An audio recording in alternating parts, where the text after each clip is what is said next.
I need to tell you something before I start. I'm not writing this for sympathy. I'm not writing this because I want attention or because I think anyone will believe me. I'm writing this because I can't sleep anymore, and writing is the only thing that keeps me from standing in front of my bathroom mirror at 3 in the morning and checking, again, to make sure that what I see in there is actually me. Let me explain. 18 months ago, I moved into the cheapest apartment I could find in the city. I was 26, newly unemployed, and running out of options. The place was a 4th-floor walk-up in a building that smelled like old carpet and someone else's cooking. 1 bedroom, a kitchen the size of a closet, and a hallway. And at the end of that hallway, a mirror. It was massive, floor to ceiling, framed in dark wood that had warped slightly at the corners, mounted directly to the wall across from the front door. Old.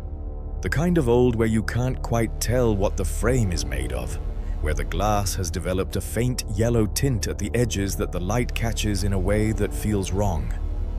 I asked the landlord about it when I signed the lease. He said it came with the apartment, that the previous tenant had left it, that it was too heavy to move. I should have asked more questions. I should have asked why the previous tenant left it. I should have asked why, when I mentioned the mirror, the landlord's expression did something strange and quick that I couldn't quite read. I didn't ask. I signed the lease. I moved in. The first thing I noticed, and I noticed it within the first week, though I didn't understand what I was seeing, was the delay. Not a big delay, not the kind of thing you'd see in a movie where the reflection is obviously lagging behind. Just a fraction of a second, less than a blink. The kind of thing where you'd raise your hand and the hand in the mirror would raise a moment after, where you'd turn your head and your reflected self would turn just slightly too late.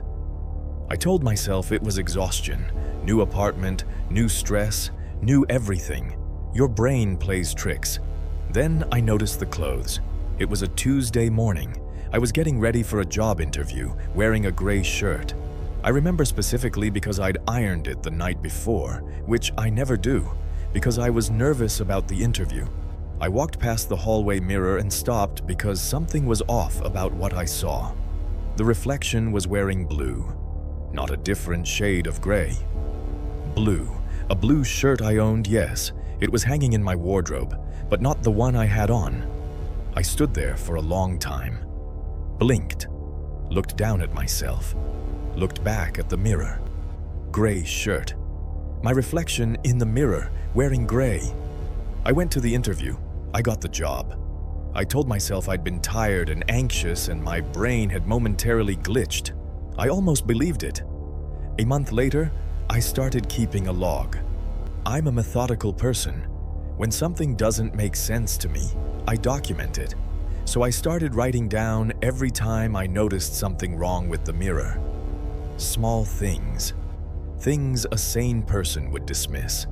The reflection smiling a half second after I did. The reflection turning away from me before I'd turned away from it.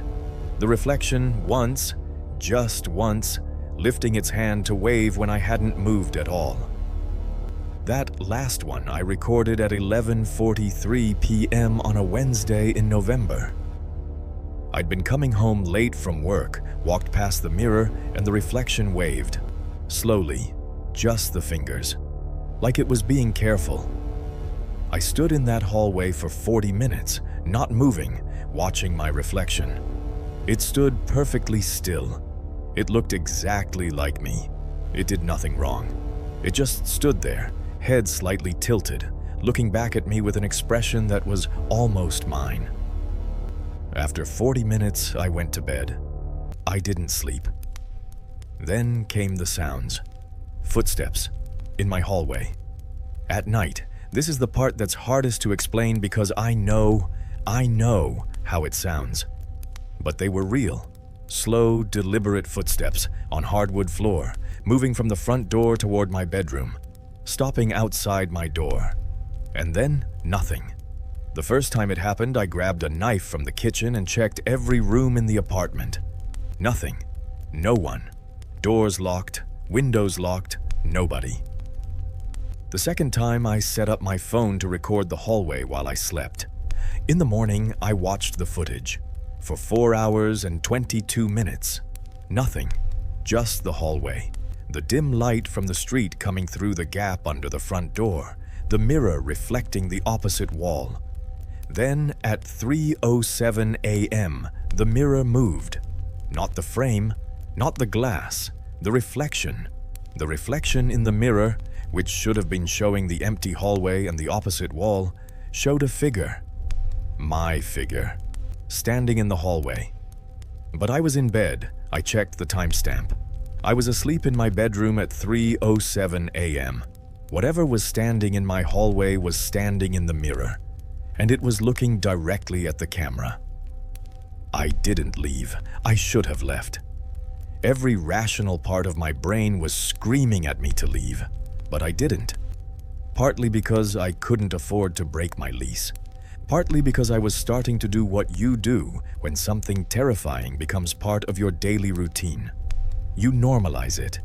You build coping mechanisms. You tell yourself there's an explanation. My explanation was old mirror, warped glass, weird light effects, stress-induced pareidolia. I wrote it on a post-it note and stuck it to my bathroom mirror. The small one, the normal one, where I could see it every morning while I brushed my teeth. I started avoiding the hallway mirror. I'd come home and walk straight past it without looking. I'd leave for work without checking my reflection. For 3 weeks, this worked.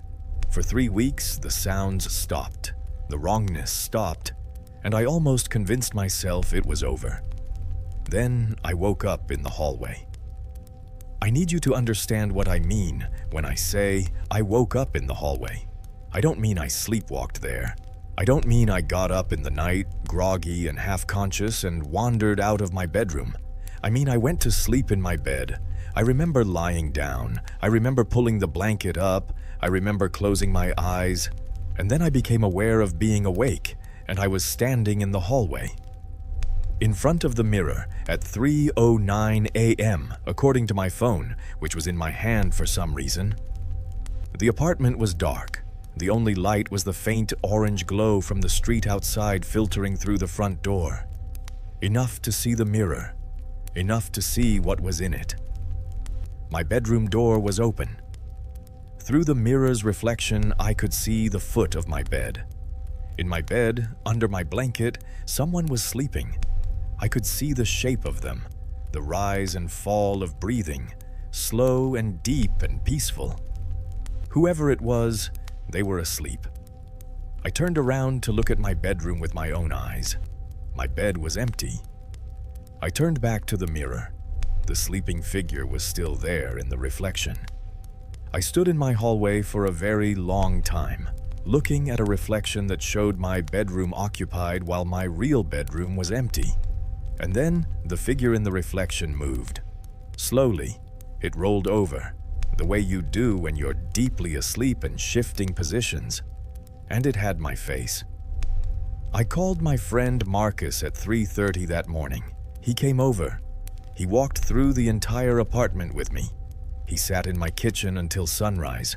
He looked at the mirror and he said it looked like a normal mirror to him. And I believed that he believed that. But I also noticed he wouldn't stand directly in front of it. In the morning, in daylight, everything looked normal. The mirror reflected the hallway. My reflection did what I did when I did it. The apartment was quiet. Marcus suggested I see someone, a therapist. He said it gently, the way good friends do when they're scared for you. I said I would. I didn't. Instead, I started researching. What I found, and I want to be clear that I went into this research as a skeptic, as someone who didn't believe in any of this, was that mirrors have been associated with something in almost every culture throughout human history. Not decoration, not vanity, portals, thresholds. The idea that a reflection isn't just a reflection, that it's a copy, an echo, something that exists in a space that runs parallel to ours.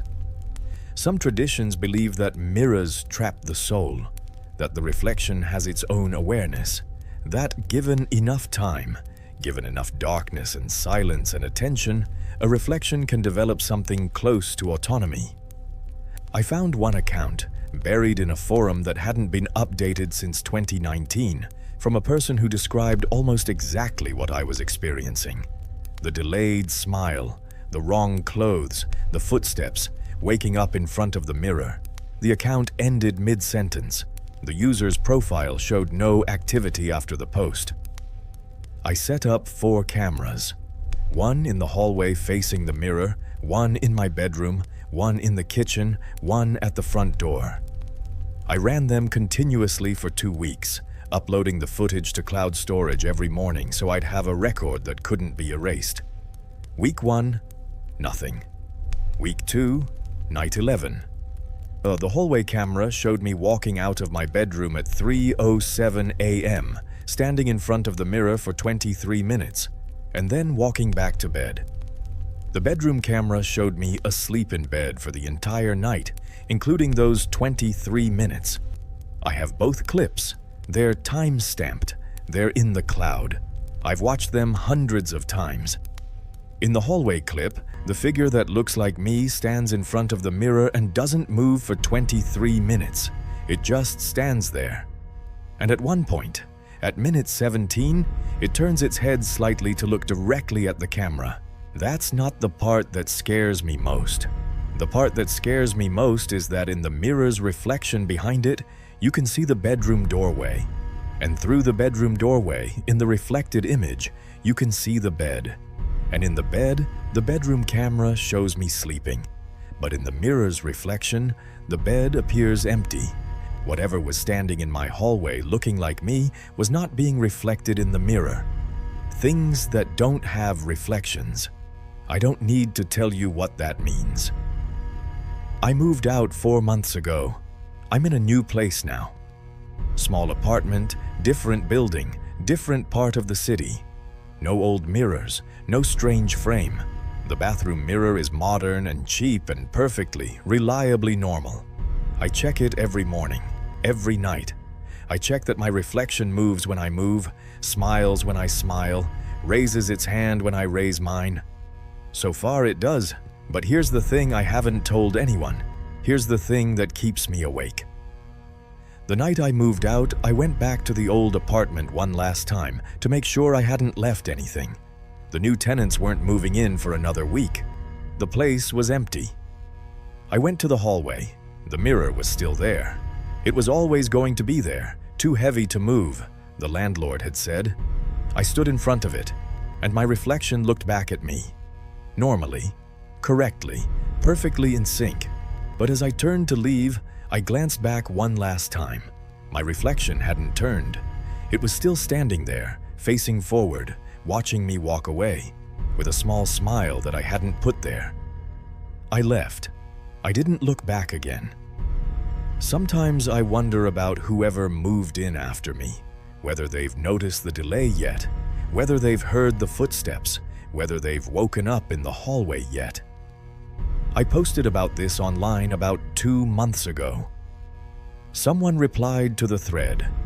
They said they'd been in that apartment too, 3 years before me.